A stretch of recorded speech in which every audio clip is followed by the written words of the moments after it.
Hello and welcome to a new video tutorial on YouTube channel of tutorialspedia.com. In this video tutorial, we are going to cover advanced concepts related to DataWeave, and we will be going into the advanced transformations for different data types, and we will be using variables and functions as well.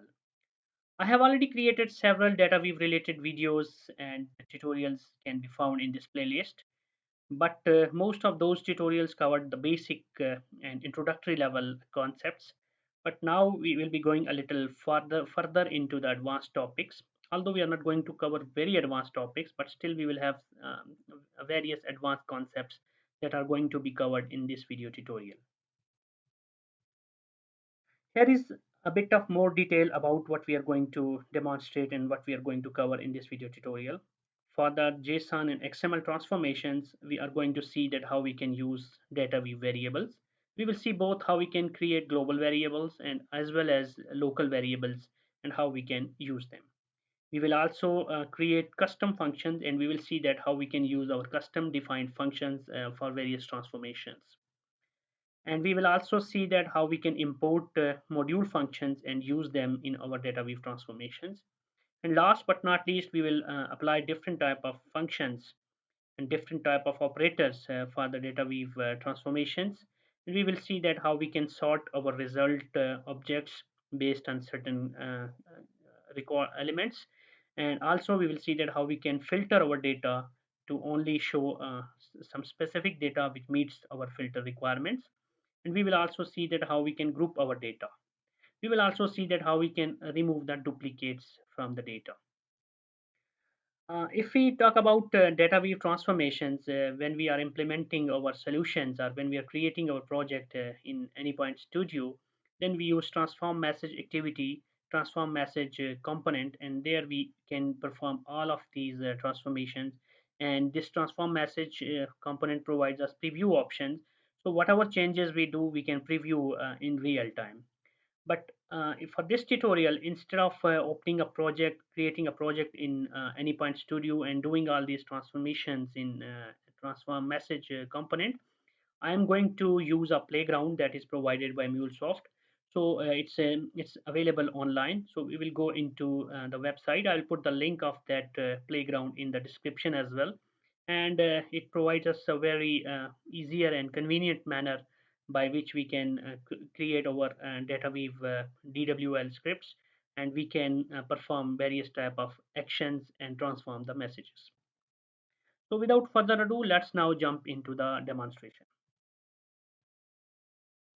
So here is the playground that we are going to use, which is dwl.mule.club.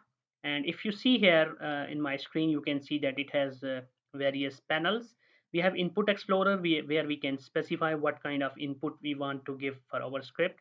And then we have script, which is in between, where we will be doing actual transformation, and we will be writing the DWL's expressions in order to make the required changes. And then we have output section where we will be able to see output previewed in real time. The first thing that we want to do is that we want to define the payload. By default, if you open dwl.mule.club, it just creates a dummy sample JSON payload with a message hello world, and accordingly you can see that it has been displayed here. But if we want to use our own script, we can simply add that over here. So I have already created a JSON file, which is employee.json. Let me copy this file and paste it there, and then I will explain the content of this file. Okay, I'll remove the existing script and I will paste the script that I created. Okay, before we do the transformation, let me explain what exactly we have in this sample JSON file. So I have an array of objects, employee objects, and you can see that we have various fields like first name, middle name, last name, department, country, city, role, salary, employee code, and rank. So the same goes for all of these objects, but you might see that some of the objects are duplicated, which I have done intentionally because I will be showing you in subsequent slides that how we can perform different type of operations, including the removal of duplicates. So if you see here, we have this first one and second object both have same data. So basically this is a duplication, and then we have some other elements and I have added them from added different countries and cities. So and salaries that I have defined are also different, so that I can play around while performing different type of functions. So once we have this JSON added as an input, now if you just type payload, then you will be able to see the output in the output section. You can see that all of these objects as is, because we are just doing a payload. So everything has been shown there. If we want to just select some specific object, for example, the first object, we will write payload 0 and we see only first one. If we want to see second one, we will write payload 1, and you can see it is same because the data for first and second is same. So if we put 3, you will see that this first name is Muhammad, middle name is Umar, and last name is Faruqi, and this guy is from Pakistan. Country is mentioned as Pakistan. And if we put 4, now we have someone from India with the name Sachin Kumar Sharma, and salary mentioned 3800. So this is just a sample data which we are going to play around. All right, so the first thing that we want to see is that we want to iterate over these records, and we want to create our custom output based on this provided input. For that purpose, we will be using a map operator. So first we will write payload, because payload is the one that we are going to iterate on, and then we will use map. And here we will write employee, because we will first specify the object and then we will specify the index. And with lambda expression, we will just write like this, and you can see in the output in the real time we are getting what expected output is. Right now we did not add anything, so you see everything. So what if we want to print the index first? So for that purpose, we will write $index, and we will put it in single quotes. And here I will just print index. So you can see it is printing index from 0 up till 5, because we have total 6 objects in our array. And now if we just want to write something like employee 0, employee 1, employee 2, we can do that as well. Now it shows employee 0, employee 1, employee 2, employee 3, employee 4, and it's just showing the index. If we want to print data as well, I will write data and I will write employee. So right now if you see, it is printing employee 0 and then the data for that employee. And then let me expand it a little so that you can see it clearly. And also now here we have employee 1 and it has all the data. So right now we did not do any transformations, as is we just created two elements for the output JSON. First one we defined with the name whatever index value is, which starts from 0, and in the second case in the data we are populating it with the complete employee object. But this is not the actual thing that we want to do. We want to create the output with some meaningful output. So what we will do, we have first name, middle name, last name. So let's create an element with the name full name, and here I'm going to refer to employee dot first name plus plus employee dot middle name. Sometimes it doesn't automatically write, so show us the suggestion. So we will have to do like this, and sometime we might need to type it. And then employee dot last name. If you see, we have now in the full name Ajmal Hussain Abbasi, which is the name for the first object, which is my name. So what I will do, I will just add some spaces so that it shows us in a proper way. So now we have first name, and after first name also I want to have a space.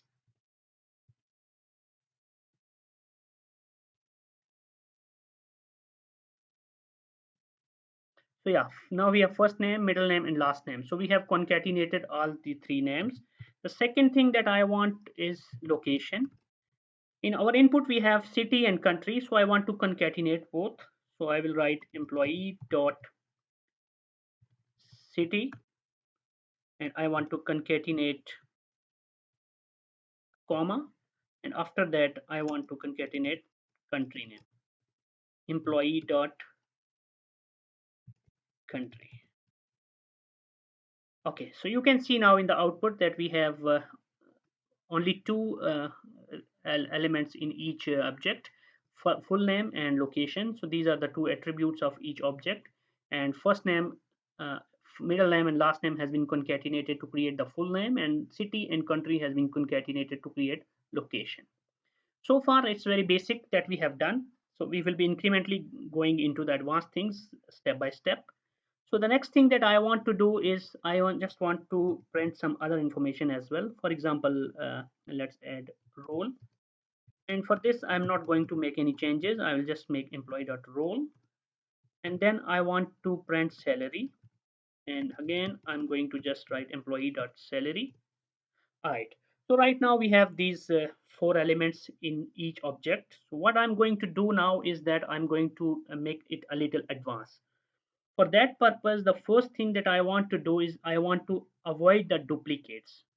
So in order to avoid the duplicates, I will have to use some functions. For that purpose, let me first put the whole inside these parentheses and write as object. And now outside, I will use DistinctBy dollar. So now if you see the output, previously this Ajmal Hussain Abbasi was showing twice. But you can see now it doesn't show twice, it's showing only once. And then we have other objects accordingly. And total number of objects now we have 5, not 6. So this is the first thing that we did, that we have removed the duplicates by using this distinct by dollar. The second thing that I want to do is that I want to sort based on the salary. If you see right now, the first employee has salary 5,500, second one has 5,900, third one has 4,600, and then 3,800 and 6,200. So it's not in order. So we want to sort it based on order. So we will write order by dollar dot salary. So now if you see, it is in ascending order. The first one is Sachin Kumar Sharma with the salary 3,800. The second one has salary 46, and then it's going 55, 59, 62. So it's in ascending order. What if we want to do it in descending order? It's very simple. We will for the salary after order by, we write dollar dot salary. So we will just put a dash or a hyphen, and now it will be in the descending order. If you see now, the first one is 6,200, which is the highest one, and then it goes down because it is in the descending order. So this is how we have done two things. Basically, we have done the removal of the duplicates by using distinct by, and then we have ordered it in ascending as well as descending order one by one using order by. The next thing that I want to do is that I want to do some sort of grouping. If you observe the input elements are input JSON objects, they have city, they have role, they have salary, they have department. So let's do the categorization, let's do some sort of grouping based on the department. For that purpose, let me add the department, and it will be employee dot department. Okay, so we have department, but we did not do the grouping. So I will write here group by dollar dot department. Okay, if you observe now the output, we have categories. So in HR, we have two people. One is Muhammad Ali Shah from London, and we have Sachin Kumar Sharma from India. And we have IT department where we have Mary Joseph from London, and we have Ajmal Hussain Abbasi from Pakistan. And then we have another one, Muhammad Umar Faruqi, again from Pakistan. So in this way, we have categorized as well as we have grouped them accordingly. So next thing that we want to do is that we want to filter, so that currently we see that it is appearing for all of the employees within any category, within any group, no matter what the salary is. What if we want to group, but at the same time we want to show only those employees which have salary greater than 5,000? So we will use filter dollar dot salary greater than 5,000.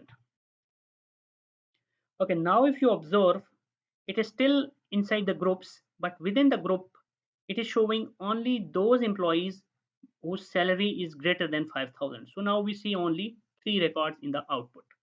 So this is how we have done this filter operation. We have used this filter operator, and based on the salary. You could have done this filtration based on some other element as well, but for me I did based on the salary. So this way we have applied some basics. Now we want to dig a little more into this. What I want to do now is that I want to use some functions. So let me define a new function here. So in the header section, I will define a function with this fun, and let's name it as calculate bonus. So this a simple trivial function I will use, calculate bonus, and input will be salary, and here we will write something. So what I will do, a basic things, it will return salary multiplied by 3. So actually, this is not the real scenario of calculating the bonus, but I'm just doing it because ideally, you might argue that this thing why we are creating a function, we could have done simply here by multiplying by 3. But I'm just demonstrating how we can use a function, and internally you could have a different logic as well. And now what I will do here is that I will add another element with the name bonus, and I will call the function. So calculate bonus, and I will pass employee.salary as an input to this. Okay. Now, if we observe the output, you can see that based on the salary, bonus has been calculated. So this employee has salary 6,200, and because we are doing the multiplier factor of 3, so bonus is now 18,600. And similarly for this one, salary is 5,900 and bonus is 17,700. You could have done some more thing. You could have passed some other parameters as well to this function by updating this function, and perform some other complex logic as well inside the function to calculate the bonus. Okay, now what I want to do, I want to use some of the module functions. So if you see here, for example, if you just go into this docs.mulesoft.com/mule runtime/the version and then dw strings, you will find various functions which are available for this module. So these are helper functions. Like if we see the string functions, we can see here we have plenty of available functions that we can use. So if you see here, we have some core functions. Core functions are available automatically in your DataWeave, so you can use these functions directly. Like you have functions that we some of them we already used, and you can use float, is blank, is decimal, is empty. But if we talk about the string functions, then you will have to do the import. Only then you can use those functions. So let's focus on that how we can import any module function and use. So we are going to import this DW core strings. In order to import it, what we will do, we will go into the header and we will write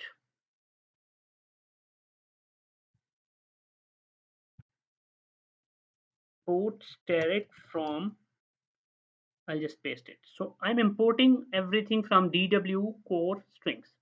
Now any functions which are available as part of this core we can use. So what I will do, I will use this function substring after last, which gets the substring after the last occurrence of a separator. So I have, if you see my input in the employee code, we have this separator with a hyphen, and what I will do, I will use the last, after the last hyphen, whatever the value is, I will use this value as the employee rank. No, not rank, because we already have a rank, so I will use the level. So what I will do, I will create another element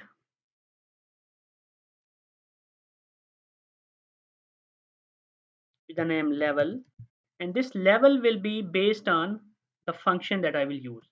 So I will use substring after last, and in the input I will pass employee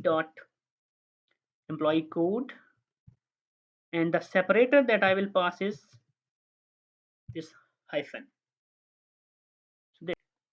So what we did is that for the level we use this substring after last, and the first parameter is the actual field which we want to use, which is employee code, and then here we use the separator which we want to use. So in our case we want to use the dash separator.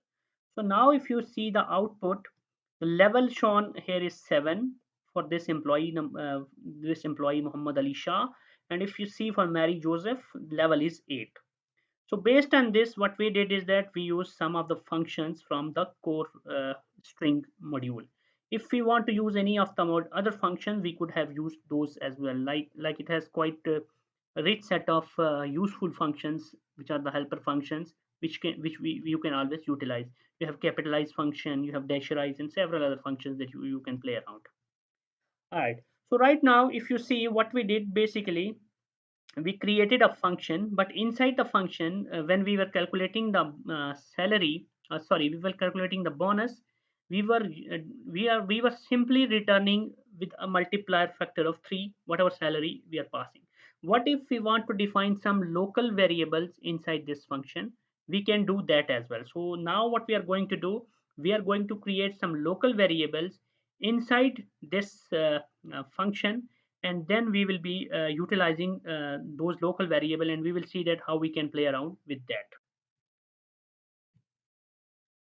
So in order to use a local variable, we will have to use this do operator, and then we will have to use the parenthesis. Let me remove this. Okay, so inside do, what we will do, we will define a variable var, let's say name it as bonus, is equal to, and then we will have to assign some value to this variable. To assign a value to this variable, let's use parenthesis, and here we will just do the same thing, salary multiplied by 3, and then here we will use a separator and then return whatever we want to return. So we want to return bonus. Okay, so now what we have done, basically we have defined a local variable, and then whatever value we want to assign to that local variable we have done here. You could have used if else statements as well, or any complex logic that you want inside this function. And this separator separates this variable declaration in its assignments from the output. Then here we specify that we want to assign bonus value. So whatever bonus, that is the value that we want to return. If we see here, we are still getting the same response as before, because internally we are still using the same function. So if I change it to 1.5, so we want to use a multiplier factor of 1.5 with the salary. Now with the salary 6,200, bonus calculated is 9,300. All right. So this is how we create our local functions. Next thing that I want to do is that how we can use the variables. Right now, if you see what we did, whatever input we specified as a payload, we used it. But we could have used the same information as a variable as here. So what I will do, I will define a new variable. So var employee data equal to, and I will just paste it. So I have created a variable here. So now what I will do inside the body, instead of referring to this payload, I will just refer to this variable. So the variable that I defined is with the name employee data. Let me copy, and the same I will use over here. So instead of payload, I will use employee data. And you must have seen that there is no impact on the output because it has exactly same values. So now even if I delete this, it should work, because it's not using the payload, rather it's using the variable that we defined here. And we can verify this as well. For example, for this employee, if I change the salary to 5,600, we should be able to see the difference. So we can see that it is now 5,600 because it is using from the variable. All right. So now the next thing that I want to do is that what if we want to use some function to have to perform certain level of uh, for our precision, like we want to see only up till a certain decimal point. So how we can use that? So let me show you that. So in rank right now, what we are doing, if we go to the script, whatever the value is, we are just picking it up where it is. Okay, I will take it. We are not picking the rank. And what I will do, I will define another element. and I will write as rank employee dot rank. Okay, so it is giving 6.9474 for this particular employee. But if we want to restrict it to certain decimal point, then what we will do is we will use as string, and then we do the format colon hash hash dot hash. So what I did, I said that it should be up till only one decimal point. So it is changed to 6.7. The actual value was 6.7 something. Let me see what was the value. The actual value was 6 point. Okay, this is for Muhammad Ali Shah.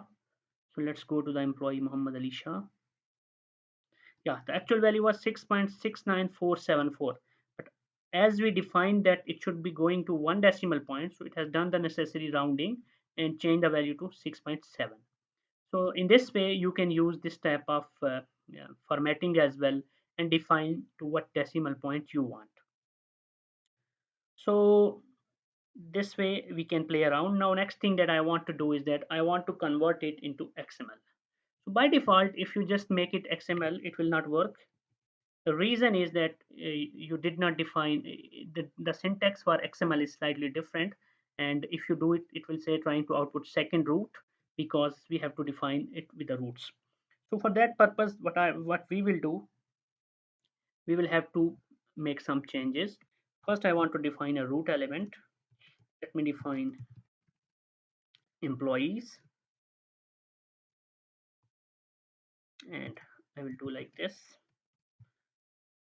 Sometime you might uh, get some errors just because, okay, let me remove this for now, all the filtration, because this is the syntax, so it's not necessarily needed that you understand the whole syntax all the times, as it's something which comes with the practice. So right now what I did, I just created employees as the root element, but inside if you see, it's still not correct. It's not segregating with one by one all the employees. So we have to make some change. So what is the change that we have to make? We will have to go to our map function,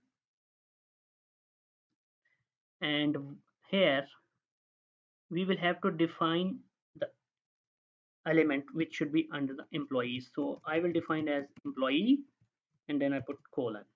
So now if you see the output, we have employees, and inside employees we have individual employee, and we have second, third, fourth up till six. So we have all the employee coming inside the employees function. This is how we perform the conversion from JSON to XML. So the point to understand is you have to define a specific root element, and if you have another level of nesting, then you have to specify that as well. Okay, so if we have to apply certain functions and do the filter sorting or something, some operations that we did in the previous case for JSON, we can do that as well. So let's try order by, and we write dollar dot salary.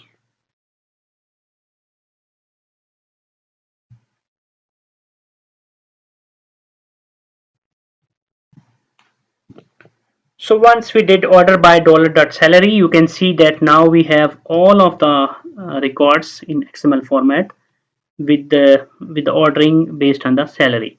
This one, the first one has the salary 3,800. This time we did not do the grouping, so it's showing all of the six in the ordered list. So we have 4,600 salary for the second one. Then the third one is having salary of 5,500. And then if you go on, we have 5,600, and then we have 5,900, 6,200. And similar to what we did previously, now you can apply other function as well here. Like if you want group by, you can do that. Dollar dot, let's group by department. So now you see we have grouping based on HR. We have employees under HR group, department. We have under IT department, and we have under if we have any other department, that will also show here. So this is how we use different type of functions and perform our required transformations. Of course, DataWeave 2.0 is a very powerful expression language from MuleSoft, and we cannot cover everything that comes with this handy and powerful language or scripting language, and you will have to do a lot of practice to understand and to go and be confident with all the features that it provides. From this video, that's it. And if you want to learn more about other MuleSoft topics and concepts, including DataWeave and various other techniques, you can refer to other videos in this playlist. You will find plenty of videos covering different topics. And also, you can always refer to official MuleSoft documentation, which is covering every feature and aspect that comes with the MuleSoft. So that's it from this video, and please don't forget to subscribe to the channel and make sure that you press the bell icon. And if you have any questions, any ambiguities, you can always put it in the comment section. I'll try my best to respond to your questions. Thank you very much.